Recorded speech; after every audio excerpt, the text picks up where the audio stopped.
Que bom que você está aí com a gente de novo nessa nova temporada do Na Direção. E no programa de hoje nós estamos cumprimentando com toda a energia e com o orgulho que a gente tem de ter você no nosso time, professor e professora. O programa é para você e claro que nós temos aqui dois professores que representam muito bem nosso grupo de professores, nosso time de professores, nossa tribo de professores, enfim, o que nós somos e estamos aqui dispostos a fazer pela educação em nível superior dos estudantes que estão em nossas instituições e de todo o Brasil, por que não, e do mundo.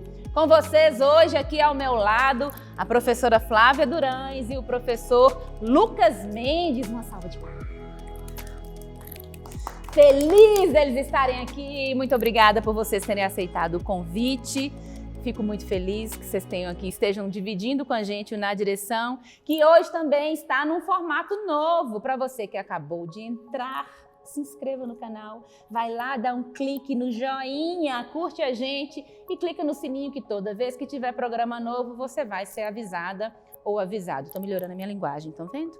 Então, para a gente começar a falar sobre essa profissão tão nobre, tão importante e desafiadora e muitas vezes interpretada de uma maneira reversa, vamos entender um pouquinho da história de cada um deles antes, que justifica o fato de eles terem chegado até aqui em pleno século XXI, embora tenham nascido no século passado, o que não é o meu caso. Tô brincando, gente. Aí nós vamos conhecer um pouco da história deles. Professora Flávia Durães, seremos assim gentis, né, Lucas? As damas, vamos permitir que primeiro fala um pouquinho de você, minha amiga toda iluminada, né? Ai, ai, ai. Então, meu nome é Flávia, né? Eu sou professora de língua portuguesa, de redação. E eu vim da zona rural de Salinas, né? Zona rural mesmo. Você é de Salinas? Não.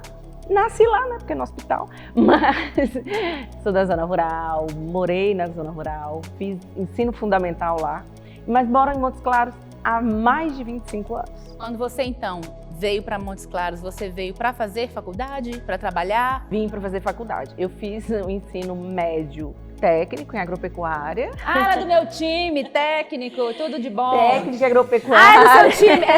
Porque o time aqui é agropecuária, mas eu sou técnica. Eu fiz técnica agropecuária e disse que não seria professora. A língua? Né? Mas eu sempre fui professora, desde pequena, Lucas, até nas portas eu era. E aí eu vim para estudar, fiz letras, português na Unimontes, eu me graduei, faz mais de 20 anos que eu leciono, aí eu comecei, ainda ontem. Para você que não entende bem, como dizia uma propaganda anterior, para você que escuta, mas não entende bem as palavras, lecionar é um verbo que significa ministrar aulas. É que aqui nós estamos discutindo gerações diferenciadas. Ministrar significa, na linguagem que nós não concordamos, dar aula. Elas são vendidas a um preço, inclusive, que importa. Né? E aí eu comecei, lecionei, né? Dei aula, ministrei. Comecei com o ensino fundamental, ainda era 7ª série, hoje 8º ano. Ensino fundamental, depois ensino médio, curso técnico em enfermagem, curso técnico em informática, depois preparatório para cursinho, para vestibular, cursinho preparatório para vestibular, cursinho preparatório para concurso, na rede pública e privada, e já faz uns anos, predominantemente no ensino superior. Que bom, Flávia, que bom, porque toda essa experiência que ela trouxe, acumulada de todos dessas várias categorias de ensino, digamos assim, conseguiram trazê-la para o ensino superior e daqui ela não sai, viu, minha gente? Não é? E todo esse percurso, ele foi fundamental, ele é fundamental. Tem uma frase atribuída a Cora Coralina, mas não há como provar, de verdade, que nada faz sentido se não tocarmos o coração das pessoas. E o que me move mesmo, que me faz ter paixão pela docência é lidar com pessoas, com mais ou menos dificuldade nesse processo, porque é difícil também lidar com gente. É isso que me motiva, lidar com esses públicos, sejam menores ou agora no ensino superior, tanto que você tem um jovem lá de 17 anos, 18, que acabou de sair, como tem aquele que já veio de ajudar os filhos todos a se formarem e foi fazer a graduação, é esse lidar com gente que me motiva. Então, nesse percurso de mais de 20 anos em sala de aula, uma das coisas porque eu sou mais grata é que eu não perdi, graças a Deus, essa a capacidade paixão. de conviver e de alimentar. De gostar, de isso. gostar. Então, assim, se você me perguntar, você se sente motivada para ir à sala de aula até hoje? Graças a Deus, gente, porque isso faz uma diferença enorme. Você imagina você receber um professor em sua sala de aula que ele foi movido a reboque. Aqui não, colega. Aqui o negócio vai, a pessoa vai e está inteira, se entrega, prepara. É por isso que esse programa é para o professor, porque a gente sabe que é assim que os melhores professores se destacam, que os melhores professores alcançam você, estudante, porque isso é que faz você se mover. E olha que nós estamos falando de uma disciplina, né, Flávia, que é a que você normalmente ministra, os conteúdos são mais direcionados à formação de nível básico, que é a língua portuguesa. Aliás, queridos, vou dizer uma coisa para vocês, importa, viu? Importa para qualquer espaço de trabalho, de relacionamento, de evolução intelectual, a língua portuguesa importa muitíssimo. Então merece um cuidado especial, não é alguma coisa obsoleta, jamais será. A gente é que precisa iluminar o que precisa de luz mesmo no que a gente desenvolve. E aí, para a gente conseguir associar essa história de Flávia com o que a gente trouxe aí no começo do programa, que é a diferença de gerações e de perfis em sala de aula, nós temos aí nosso querido Lucas Mendes, que disse que Flávia é do time dele, técnico na área de agropecuária. Não é isso, Lucas? Fala aí, quem é você? Olá, Thalita. Olá, Flávia. Prazer, uma satisfação enorme estar aqui no programa Na Direção. Que bom! Sinto muito lisonjeado pelo convite e muito feliz em estar representando os colegas docentes, professores aí do nosso Centro Universitário FUNORTE e FASO. E aí você disse que Flávia é do seu time porque é da área de agropecuária. Minha formação base, Thalita, eu comecei a graduação, né? Eu fiz a graduação em enfermagem, me formei em 2010 pelo Centro Universitário FUNORTE e mais recente, agora em 2023, eu me graduei também em medicina veterinária. Então a Flávia é do time nosso. Nossa, ela é do time nosso. Gente, calouro na profissão de veterinária, não posso deixar de lembrar isso aqui. Mas que maravilha, 2 formações em nível de saúde. Hoje temos a lógica da saúde única, né?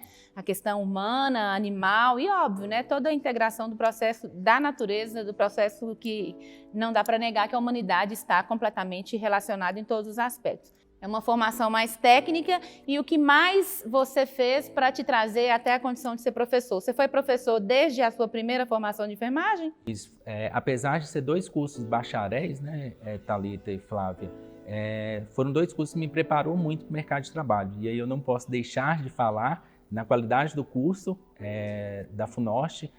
No curso de enfermagem eu tive as primeiras portas para o mercado de trabalho, então ainda não se chamava núcleo de carreiras, mas a gente tinha um setor que cuidava dos estágios, que cuidava de preparar o acadêmico, preparar a gente para o mercado de trabalho, e foi aí que eu tive a primeira oportunidade para ingressar no mercado de trabalho, Thalita, com ali meus 19 anos, Nossa, 20 anos mais ou jovem menos. já no mercado, viu, Flávia?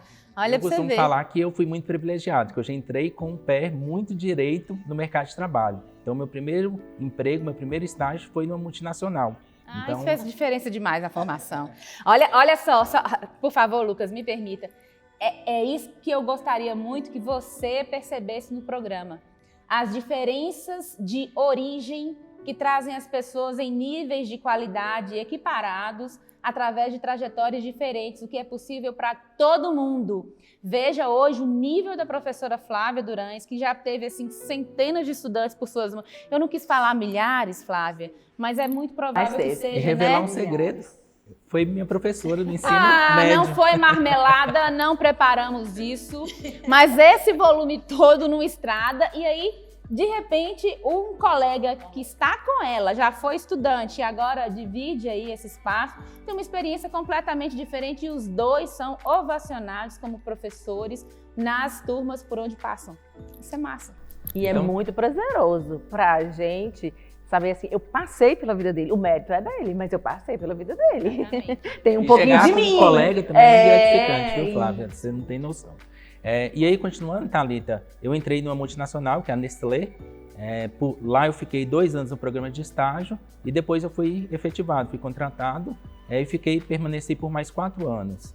Então foi uma experiência profissional muito grande. Apesar de eu sempre querer ser professor, eu fui seduzido pelo mercado de trabalho. Eu imagino, né? Muito jovem, estagiário, recebendo por isso uma multinacional. Então, antes de ser professor, eu passei pelo mercado de trabalho. Então, industrial, né? Fui para Nestlé, depois eu tive uma outra experiência em multinacional também, que eu fui para a Whirlpool, e aí eu fui morar em São Paulo, fui para uma outra dimensão, outro estado, uma outra cultura, e foi muito rico para mim também essa experiência e agrega muito até hoje em sala de aula essa experiência. Sou filho de professor, então achei o DNA, gente. Tá demorando. Então minha mãe lecionou a vida inteira, hoje é aposentada, meu pai também lecionou por um período, então eu tenho aí o DNA de professor e eu sempre quis atuar na docência. Desde a graduação em enfermagem, você me perguntou, Sim. Desde a graduação em enfermagem eu sempre me dediquei às atividades de pesquisa, às atividades de extensão. Sempre foi estudante engajado no que a instituição promovia. Sim, sempre gostei de apresentar o trabalho na frente. Então, a docência sempre ter presente na minha vida. E apesar de não ter saído diretamente para a docência, não ter me preparado diretamente para a docência, eu sempre pensava na docência. Toda oportunidade de emprego, toda promoção que eu recebia, toda mudança profissional que eu tinha, eu sempre pensava e eu sempre me perguntava se não era o momento de migrar para a docência. Mas enquanto você estava lá, nesses espaços mais industriais, mais empresariais, você teve a oportunidade, por exemplo, de fazer capacitações com colegas, treinamento em algumas áreas para assumir um setor que, de repente, você fazia parte dele? Já viveu isso? Sim, tanto na Nestlé quanto na Whirlpool, eu trabalhava na parte de saúde ocupacional e eu era um dos responsáveis por fazer os programas de integração. Então você já estava professor, só não sabia. Então, apesar de não estar dentro de uma instituição de ensino, a docência, ela sempre esteve presente na minha vida. Então, eu sempre ministrei treinamentos, capacitações dentro dessas organizações que eu trabalhei. Mas foi a partir daí que chegou um momento na vida, eu queria regressar para Montes Claros também. Montes Claros é um polo universitário, um polo de ensino. Minha mãe me incentivava muito a vir, voltar e ir para a carreira docente, porque ela acreditava muito, e eu acredito também, né, a docência ela tem um poder de transformar a vida de muitas pessoas e chega um momento que isso importa para a gente enquanto profissional, né, o quanto que a gente impacta na vida das pessoas. E aí foi a partir daí que eu resolvi dar uma pausa na carreira para me aperfeiçoar mais. Então eu parei um pouquinho no mercado de trabalho e fui me especializar. Era aquela lógica que a gente ainda escuta, né, de alguns profissionais. Você deu 2 passos para frente, deu 1 passo para trás para saltar 2 adiante. Justamente. Então eu regressei para Montes Claros, fui me preparar para um programa de mestrado, que era meu foco, que eu precisava. Eu já tinha feito pós-graduação, especialização lato sensu, mas eu precisava do mestrado, que é ia te consolidar, inicial, né, no seu propósito. Justamente. Digamos então assim. Eu me preparei para isso. Tive o privilégio também de estudar em uma grande instituição, que foi a UFMG. Morei em Belo Horizonte por aproximadamente 2 anos, fazendo o mestrado. E depois eu tive a graça de voltar também para a instituição minha de origem, que foi quando eu iniciei os trabalhos em 2016. Legal, hein, Flávia? A princípio na carreira técnica, mas já no semestre seguinte com a carreira docente também. Inicialmente no curso de enfermagem e hoje no curso de medicina veterinária. Sou muito feliz e muito satisfeito com minha posição hoje e o que eu consigo fazer. E só para vocês não perderem, ainda estando professor, que no caso de Lucas, ele esteve professor e agora ele é professor, né, Flávia? Vamos dizer assim, ele é professor. Ele não conseguiu também abandonar completamente a parte de gestão e do que ele aprendeu no processo empresarial, não é verdade? É verdade. Hoje, além do cargo de docente, professor, eu também exerço um cargo de gestão dentro da instituição, que é a gestão do Hospital Universitário Renato de Andrade, do curso de Medicina Veterinária. Então, unidade de apoio, um hospital-escola, aí preparado e todo trabalhado com perfil acadêmico, o primeiro hospital, mais de 10 anos de atividade, então, e referência no atendimento e assistência à saúde animal no norte de Minas. Então, consigo agregar a parte de gestão de pessoas, que é um processo que eu gosto muito, que me motiva muito, que faz presente desde lá o início da sua carreira, minha carreira, né? E eu consigo também, dentro da mesma instituição, é um privilégio muito grande, trabalhar também a parte docente, né? Trabalhar... Que tem toda a relação com a formação de pessoas, né, Flávia? Com recursos humanos, que é o que Flávia disse, que é uma das coisas que a encanta, é a possibilidade de conviver com pessoas, né? Com a diversidade do que é o ser humano, com a profundidade que é o ser humano. Aliás, ser professor tem uma relação profunda com a capacidade de querer. E uma expressão que o Lucas usou, né? Eu me preparei. Todo dia, todo semestre, é um novo preparo, né, Lucas? Sem Porque dúvida, são Flávia. seres diferentes. Aquilo que você aplicou agora numa turma não quer dizer que vai ser daquele mesmo jeito, porque são Processo outros de seres. mudança, além de serem outras pessoas, né, com outros valores, princípios, etc., o próprio processo de mudança dessa, mais uma das revoluções que nós já enfrentamos, né, a Revolução Industrial inaugurou o processo dentro de uma lógica de economia, de tecnologia. Nós estamos aí na quarta, na quinta, que já está entrando numa evolução já numa outra perspectiva, que é da sensibilidade. Mas tudo isso, e nas últimas duas, salvo engano, com uma aceleração muito grande, que inclusive, gente, você que nos assiste, acabou de chegar aí, o programa Na Direção está de volta. Vai lá e clica no sininho para você ser informado de tudo que tem de bacana aqui. Vai lá e dá um joinha, lógico que você vai curtir a gente e se inscreve no canal. Sob essa perspectiva de diferença de gerações, tem alguns fatores que importam. Eu vou fazer um preâmbulo e vou pedir vocês para falarem a esse respeito. Nós temos aqui dois profissionais com formações muito diferentes, né? Uma formação na área das ciências humanas, né? Mais explosiva, mais falante, parecido com alguém que vos fala nesse momento. E uma pessoa com uma formação mais técnica, né? Mais centrado, né? Mais tímido, só que não... Ah, eu sou professor e sou tímido. Estranho, né? Parece que não combina. Contraditório. Mas combina, gente. Eu também sou muito tímida na essência. Dentro de mim, eu sou um ser humano muito tímido. Muito no fundo. Mas então, o que eu queria trazer para vocês poderem discutir com a gente e trazer para o pessoal que nos assiste é o seguinte. É muito provável que nós, na nossa profissão de educadores, não só professores, nós estejamos dentro daquela categoria que enfrenta maiores dificuldades para um passo largo de evolução nos processos tecnológicos, não necessariamente metodológicos, tecnológicos. O que nos acelerou favoravelmente, e para alguns isso não conseguiu ser uma condição de favorecimento, infelizmente foi a pandemia, né? Tudo tem dois lados na vida, a gente precisa avaliar o que foi positivo desse momento traumático e assustador, terrível da humanidade. Nós fizemos parte, eu acho tão interessante isso. Sabe quando a gente faz parte da história, assim, a gente respira o mesmo oxigênio de pessoas que, de alguma maneira, foram mais representativas. Assim, a gente tem uma tendência de achar que a história, especialmente gerações como a minha, que está super perto da de Lucas, história, né? Tá nos livros de história, aquilo que você leu, alguém viveu, quem descobriu o Brasil, e de repente você respirou o mesmo ar que Nelson Mandela. Eu acho isso assim, Esses dias meio eu vi uma filosófico, frase, Thalita, mas legal. de uma colega que ela falou assim, daqui a alguns anos a gente vai falar assim, nós sobrevivemos à pandemia. E eu achei tão impactante aquela fala, de que assim, nós sobrevivemos a esse momento, apesar da tristeza, que foi aqueles 2 anos de implosionamento, nós sobrevivemos, somos sobreviventes. Dificuldades, nós sobrevivemos. Então é um motivo até de orgulho pra gente, né? Nós conseguimos, né? Temos resistido a tantas dificuldades, a tantas tribulações. Não só de saúde, do ponto de vista de saúde, mas todo o aparato, né? Em relação a isso, inclusive, e essa frase é sensacional, quando a pandemia estava no auge, nós vimos muito sobre a gripe espanhola, que gerou o impacto que possivelmente alguém vai sentir em relação a nós, quando daqui a alguns anos, né, viverem esse mesmo cenário, ou na verdade não o cenário, mas a história do cenário.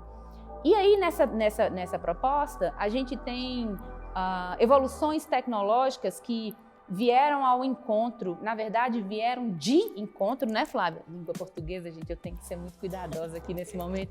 Vieram de encontro àquele perfil de professor tradicional que normalmente trabalhava e ainda existe, né?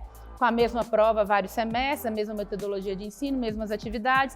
Essa evolução tecnológica mexeu também com o jeito de fazer aula, de preparar uma atividade. E sobre ela, Nós vamos falar daqui a pouco, porque nesse momento a gente vai para um pequeno intervalo do Na Direção e enquanto isso, acesse nossas redes sociais, dá uma passeada aí no canal, vê o que tem de legal, compartilha com a sua tribo, porque tudo isso é feito para você. E se você ainda não é FUNORTE, não é das nossas instituições parceiras, tá esperando o quê? Na Direção tá aqui feito para você. Ó, rimou. Até logo.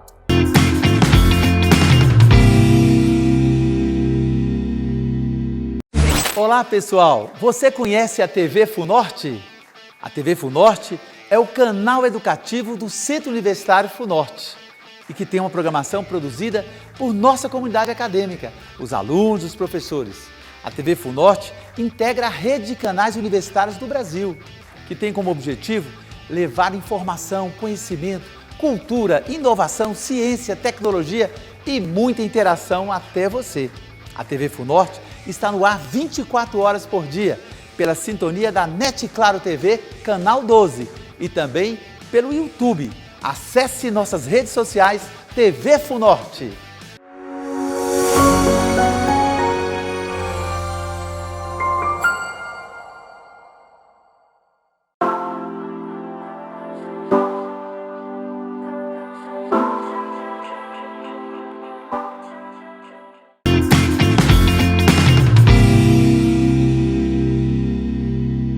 De volta com você aqui no Na Direção, um programa preparado pela equipe de diretoras. Veja que massa, mulheres na direção. Ai, ai, ai.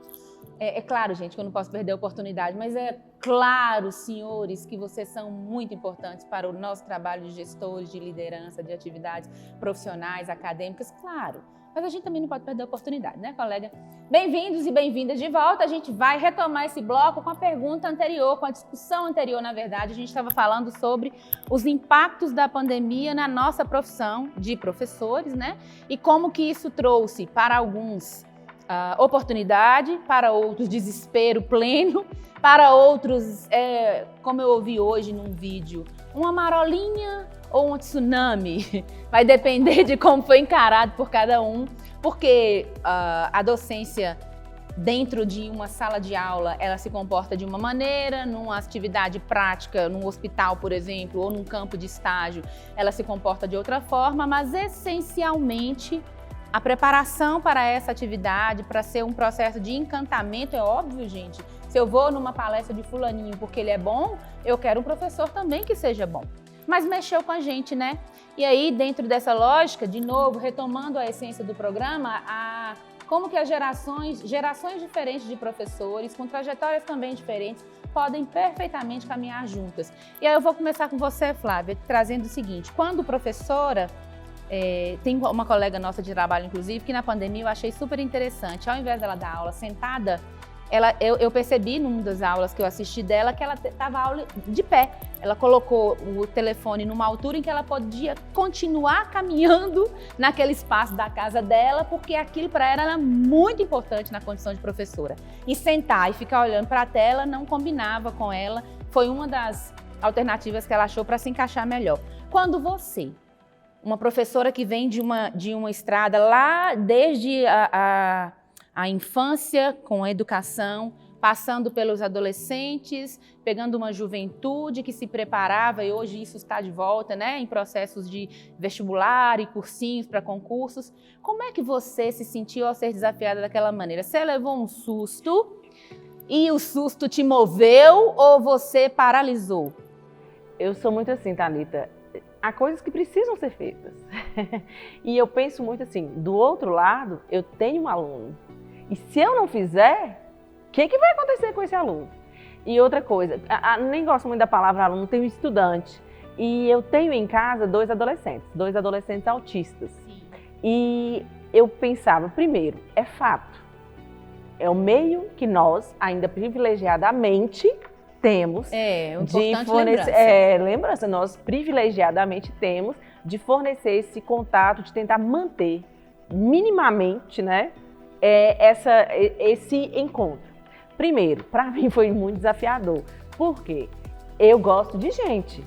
E aí você está diante de um computador. Você, né, professor, naturalmente tem aquela lavada assim, né? Adoro um quadro, não é? Eu coloquei em casa casa, quadro, porque eu precisei, assim, ainda, porque precisa um tempo, né, Lucas? Eu não tenho síndrome de Gabriela, eu nasci assim, eu cresci assim, vou morrer assim. Mas eu providenciei um quadro. Havia as tecnologias? Havia, mas aí havia aquele pezinho assim ainda, no pincel e tal. E aí o que eu sentia falta? Em vez de ver pessoas, porque nem todo mundo abria a câmera, havia letras. Né? Porque nem bolinhas. todo mundo. Bolinhas. E eu falava assim, e eu tentava. Mas assim, eu tentava entender que o que estava do lado de lá, se é que estava, que às vezes não estava. Você que nos assiste, um parêntese, por favor, não pode negar que talvez, muito remotamente, é possível que eventualmente você não estivesse do outro lado da câmera. Mas isso é só uma lembrança de um passado remoto, deixa pra lá. E aí, então foi uma necessidade. Então eu senti falta, eu tentava memorizar a voz deles quando eu conseguia que eles criou uma abrissem o alternativa, microfone, então, primeiro ponto. porque eu precisava, assim, né, tentar gerar essa interação. Porque fica mecânico quando você tenta e falar sozinha, porque a docência não é uma coisa, é algo unilateral.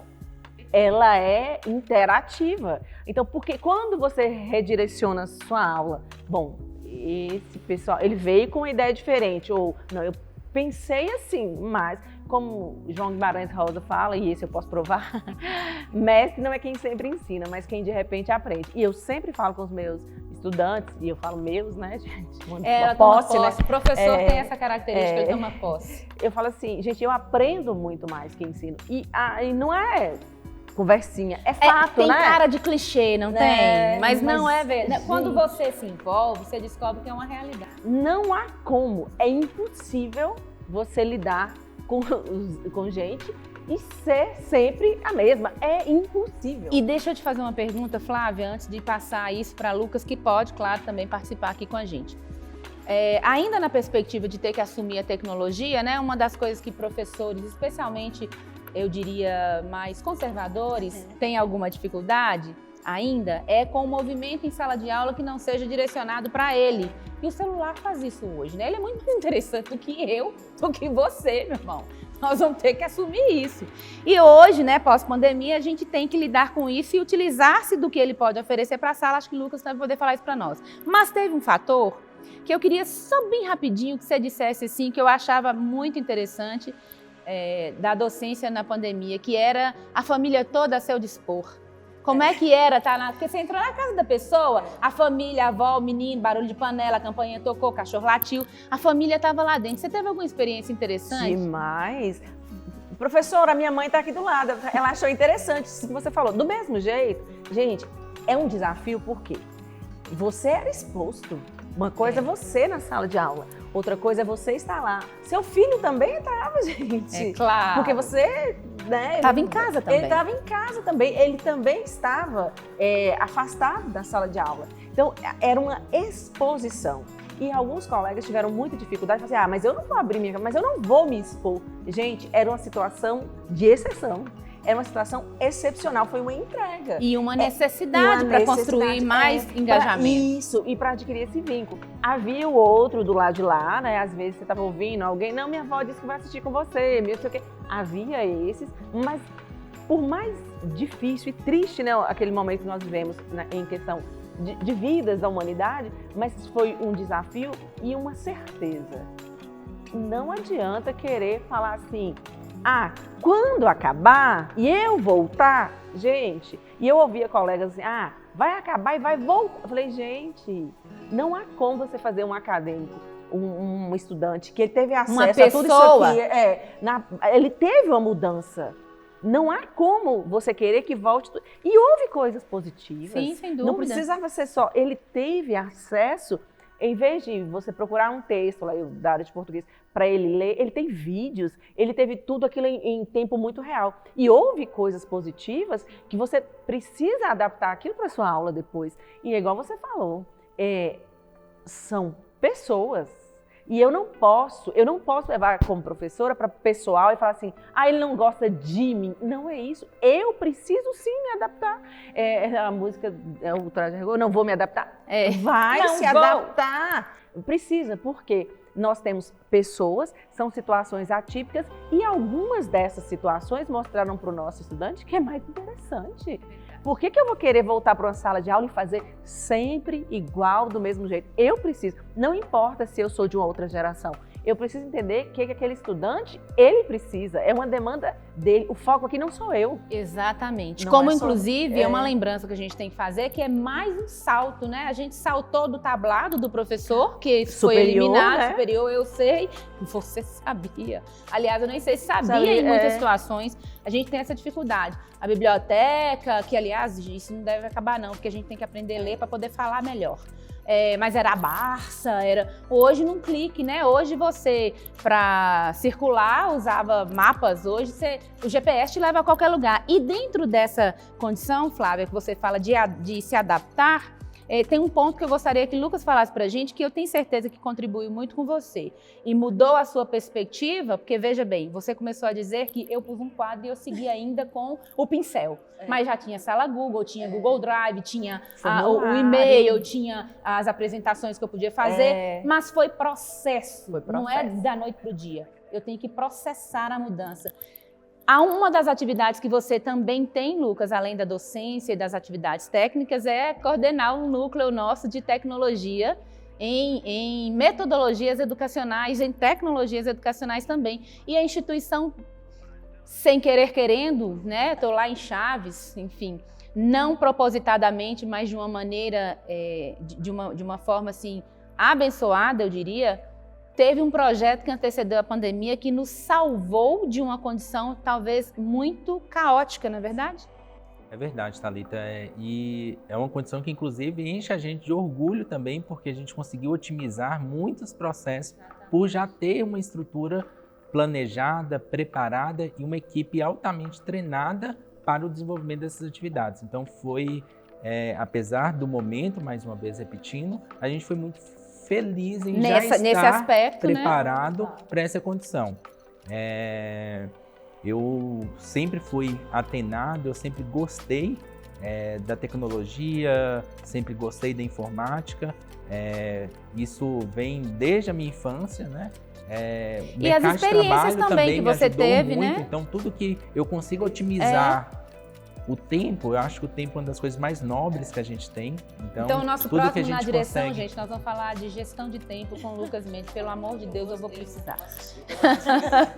Uma das coisas mais nobres que eu acho é o tempo. Então, tudo que ajuda a gente a se organizar e a gente otimizar o tempo, eu acho extremamente benéfico, porque me sobra tempo para cuidar de outras coisas e cuidar de mim. Exatamente. Então, eu acho que a informática, a tecnologia, ela tem um poder aí excepcional de otimizar esses processos. Então, eu já utilizava muita tecnologia em sala de aula e foi por isso que em 2018 eu comecei a participar, junto com a instituição, do Núcleo de Inovação, naquela época chamava Núcleo de Inovação Acadêmica, o NINA, e a gente implementou aí dentro desse núcleo centenas de atividades com as diversos membros da comunidade acadêmica. Então, a gente treinou professores, alunos, técnicos administrativos, estagiários, direção. Então, a gente já vinha no processo desde 2018 de formação, porque a gente compreendia que a tecnologia, a informática, ela era muito importante para otimizar os processos. E dentro facilitava o ensino e a aprendizagem. E criava a aderência àquela geração que estava chegando a nós. E aí, eu participei desse processo com o Lucas, junto com uma equipe enorme. Nós começamos em 2018 e em 2019 nós tivemos um ano inteirinho de formação dentro da plataforma Google for Education, sem jamais imaginar que em março de 2020 nós teríamos um lockdown e que o retorno, né, Lucas, foi muito rápido da instituição para assumir as aulas. Nós somos uma das primeiras empresas educacionais aí no norte de Minas a fechar uma parceria com o Google. Então, a gente assinou um contrato com as ferramentas do Google for Education. Em 2019, a gente, como eu falei, teve uma centena de treinamentos para professores, alunos, toda a comunidade acadêmica. Várias temáticas diferenciadas, várias ferramentas. Com o Google Sheets, o Google Planilhas, o Google Formulários, o Google Classroom, o Google Apresentações. Então, todos esses aplicativos aí conhecidos por todo mundo do Google e que são gratuitos, que inclusive somos privilegiados com acesso ainda mais completo, né, do que aquele disponibilizado para a maior parte da comunidade. Justamente, Lucas, também contribuindo, somos privilegiados porque a instituição segue com essa parceria, acreditando que esse é o caminho que nos aproxima do mundo real. Se você não faz o investimento naquilo que vai levar as pessoas para uma realidade concreta, então você está formando alienados. Não é a perspectiva da instituição. E a gente segue fazendo isso ainda hoje. Eu queria te perguntar, Lucas, nessa perspectiva de formação, porque você esteve em várias etapas, Flávia foi uma das estudantes desse curso, assim como eu também fui. Aliás, Lucas é certificado Google em alguns níveis, porque tem exatamente essa característica de facilidade com esses processos.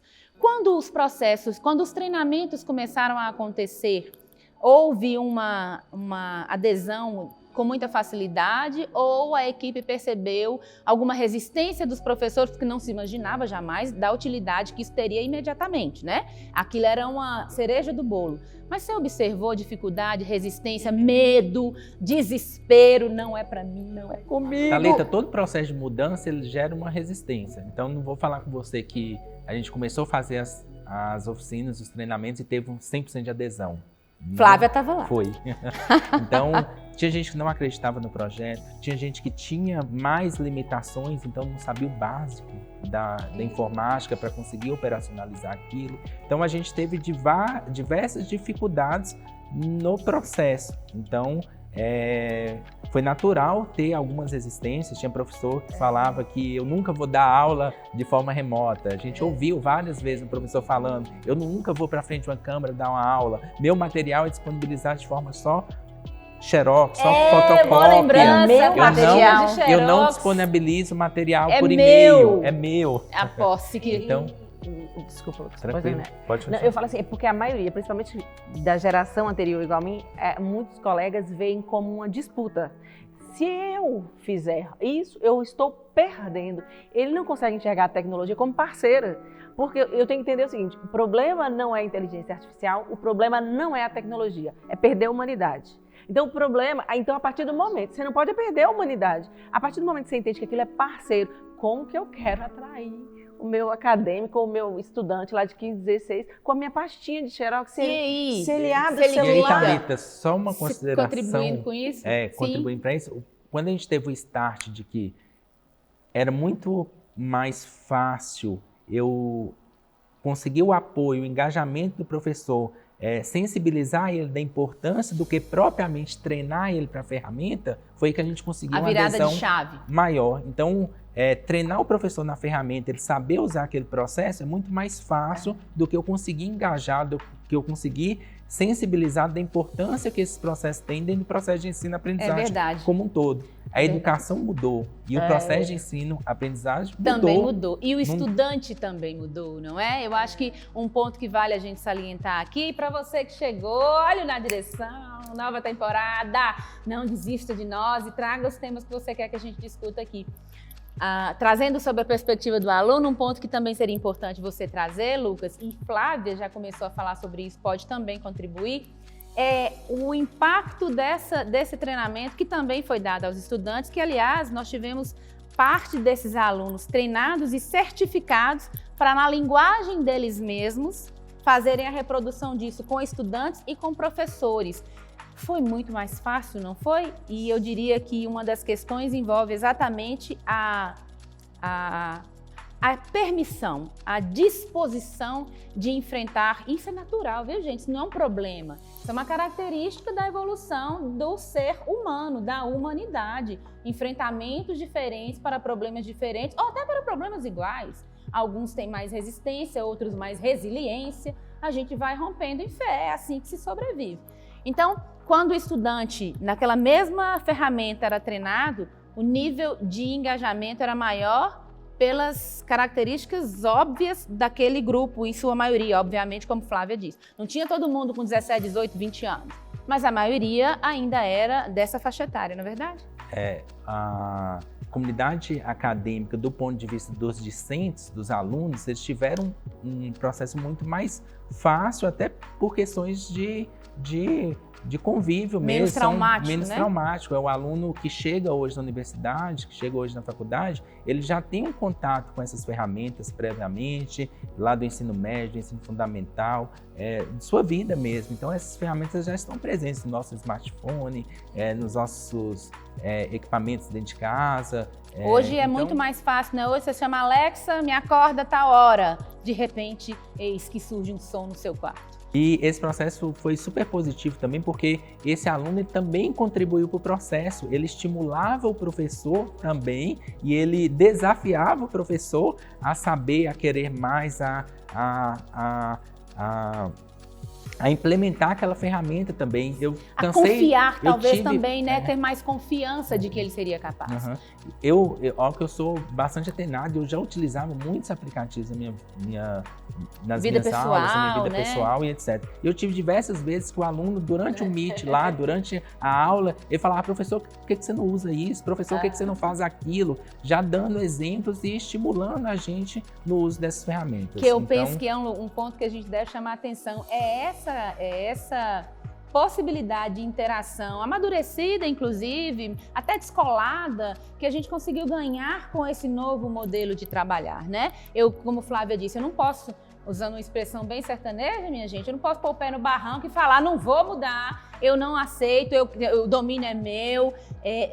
Hoje, a expressão mais em voga na vida de um professor precisa ser: educação é de domínio público, não é meu. Não é seu, é nosso. Eu não posso ter aquele CD de algum só com o meu material. Aqueles slides que eu não passo para ninguém. Se quiser, você pega o livro e estuda. Quer dizer, não existe isso mais, né? Até porque o estudante hoje pode abrir o YouTube ou até o TikTok, dependendo de quem que ele segue. E a aula tá lá, o conteúdo tá à disposição. Qual é, então? Eu trago para vocês essa pergunta. Nós estamos caminhando para o final do programa. Isso é inacreditável, não é, Cacá? É, Cacá. Cacá é a minha produtora particular. Bom, mas vamos lá.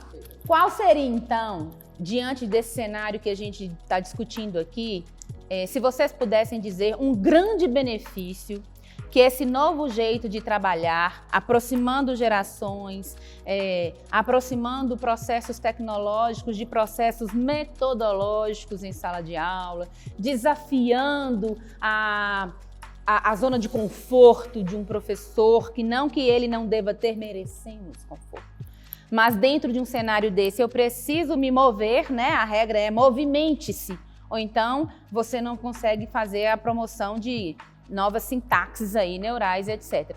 Qual seria o maior ganho, Flávia e Lucas, que esse novo processo de ensinagem, é uma expressão que a gente usa também na pedagogia, na aproximação de tecnologia e metodologia, trouxe para você enquanto professora, Flávia?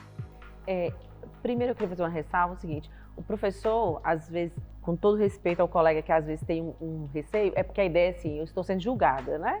A partir do momento que eu penso que eu preciso compartilhar, e eu não preciso compartilhar nada, já está disponível, né? Não é meu.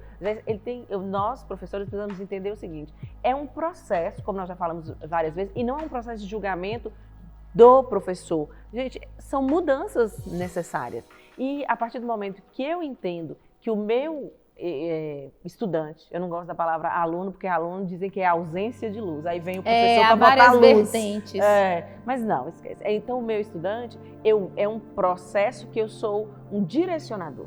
Ele tem capacidade. Você vai tutoriar esse aluno, isso. né? E aí, quando eu percebo que ele tem muito mais à disposição e que, na verdade, às vezes ele precisa só de um direcionamento, eu perco esse receio de que a tecnologia, a inteligência artificial, como alguém que veio me substituir.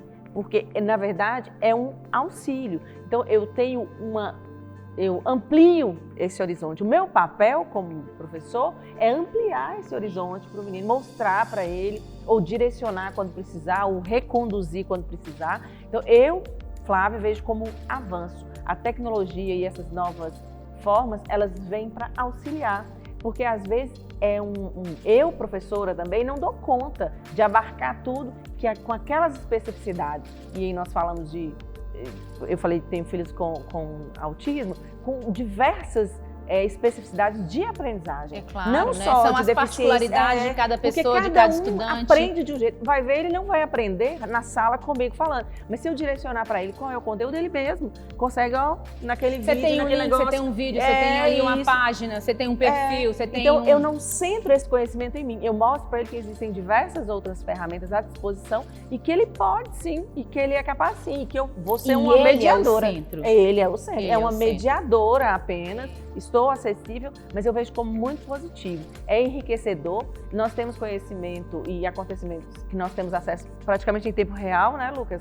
Então, por que eu não entender que eu sou uma mediadora? Eu não detenho conhecimento. E isso, Flávia, faz com que o professor tenha muito mais engajamento de seus alunos, né? Mais aceitação, mais receptividade e óbvio que a gente aumenta, eleva o grau de aprendizagem. E na sua perspectiva, Lucas? Thalita, em resumo, eu acho que as duas coisas que a gente mais ganhou com esse processo de tecnologização do processo de ensino e aprendizagem, eu acho que foi a liberdade e a autonomia. A liberdade do ponto de vista, obviamente, aí, dentro dos limites da legislação, do que preconiza a nossa instituição. Que também e etc. teve que se adaptar, sim, não é? Sim. Essa legislação, por exemplo, em ensino superior, só um adendo, Lucas, que também é avaliador do MEC dentro da nossa equipe, a gente também passou a ser avaliado remotamente pelos avaliadores, comissão de avaliação do MEC, então tudo mudou.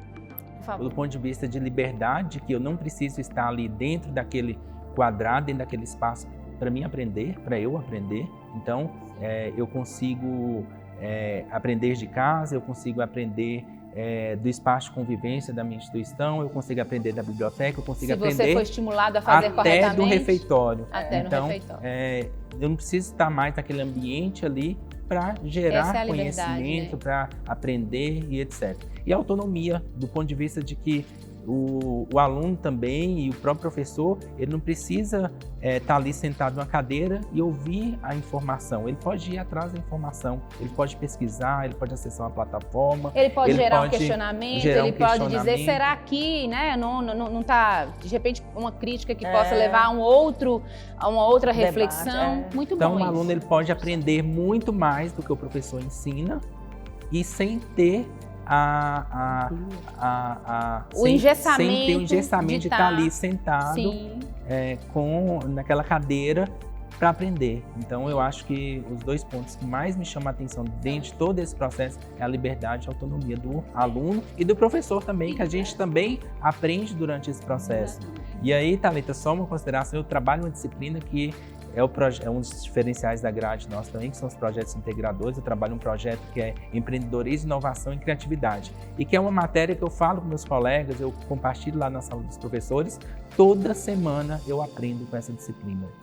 Porque todo semestre é diferente, toda turma é diferente. Às vezes eu preparo uma aula inteira, chego lá, toma outro rumo, toma outro caminho, porque a sala tem questionamentos, às vezes um aluno puxa ali para alguma outra coisa e a gente leva a discussão, a gente leva o processo de ensino, aprendizagem, desenvolve a criatividade numa boa. Sem então, entender que você levou um caldo dos alunos e calçando o chinelinho da humildade, não é? É assim justamente. funciona Então, muito processo... melhor. Bom, queridos professores e queridas professores, realmente estamos assim na última parte do nosso programa Na Direção, com essa perspectiva, e eu vou tomar a liberdade de fazer um bate-bola com vocês assim bem rapidão. Preparados? Eu tenho aqui 5 aspectos que eu vou falar e vou pedir cada um de vocês para me dar imediatamente, quando eu disser, o que vem à sua cabeça quando a gente usa essa expressão, tá bom? Que são algumas características que hoje estão muito em voga para um professor desses tempos contemporâneos aí, desafiadores, tecnologicamente falando, humanamente falando, né?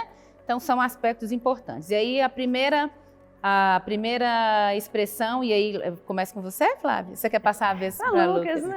Vou começar com o Lucas agora. Ela foi muito gentil. Quando eu digo a você metodologias diferenciadas, o que vem à sua cabeça? Tecnologia, inovação. Tecnologia e inovação. Flávia, metodologias diferenciadas. Aperfeiçoamento da aprendizagem. Aperfeiçoamento da aprendizagem. Segunda expressão, redes sociais. Essencial. Comunicação. Terceira expressão, ensinar na prática. Desenvolvimento de habilidades. Concretização do conhecimento. Muito bom, eles estão indo muito bem. Estamos só com 2 pontos para encerrar. Quando a palavra é empatia? Flávia se manifestou, quer dizer primeiro, Lucas, aproveita. Fundamental. Ok. Fundamental. Essencial. Essencial, muito bem. E a última palavra, não menos provocativa, quando vocês ouvem a palavra inovação. Fundamental. Fundamental. De novo. Atual. Atual. Muito bem.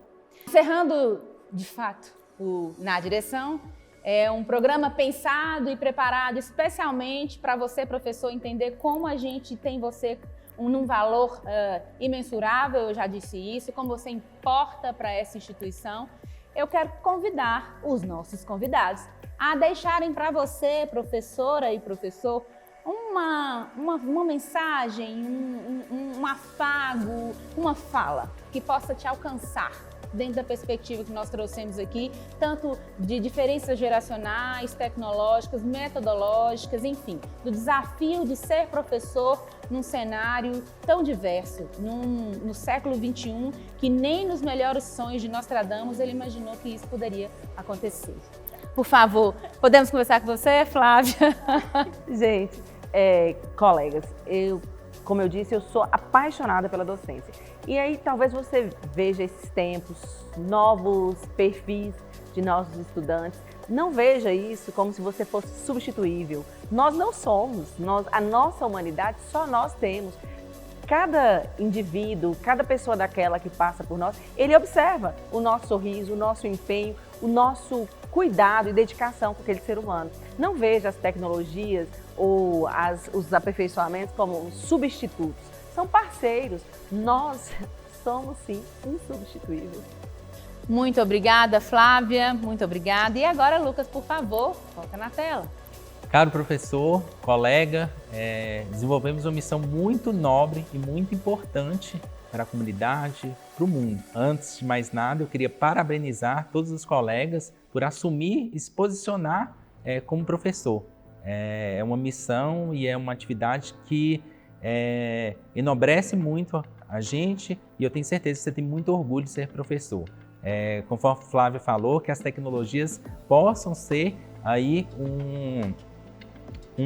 uma soma para o seu processo dentro de sala de aula. Não como concorrente, mas como algo que vai agregar e que vai possibilitar ainda mais. Afinal de contas, o maior desafio nosso é que o aluno aprenda mais, que o processo de ensino-aprendizagem se torne mais eficiente e que desejo muito que cada um de vocês implemente cada vez mais as tecnologias dentro da sala de aula, dentro dos seus processos de ensino-aprendizagem, que eu tenho certeza que vai ser sucesso.